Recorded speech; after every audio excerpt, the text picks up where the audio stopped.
নমস্কার। তাহলে কি 2026-এর পশ্চিমবঙ্গ বিধানসভা ভোটে ব্যারাকপুর লোকসভা আসনের অন্তর্গত যে 7টি বিধানসভা আসন আছে সেই কেন্দ্রগুলিতে তাহলে কি তৃণমূল পরাজিত হতে চলেছে?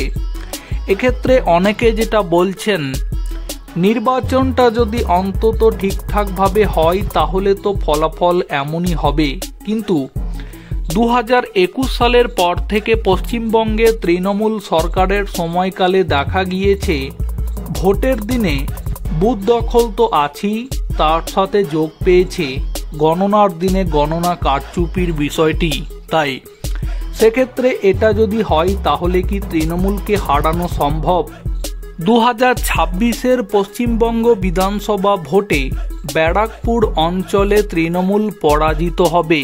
এবার এই বিষয় নিয়ে যে খবর উঠে আসছে, দলীয় কর্মীর কাছেই ব্যারাকপুরের তৃণমূল সাংসদ পার্থ ভৌমিককে পড়তে হলো হারের চ্যালেঞ্জের মুখে।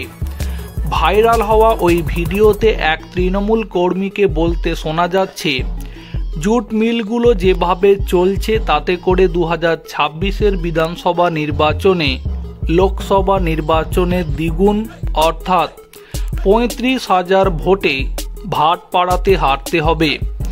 যদিও এই বিষয় নিয়ে কোনো প্রতিক্রিয়া পাওয়া যায়নি তৃণমূল সাংসদ এবং তৃণমূল দলের তরফে।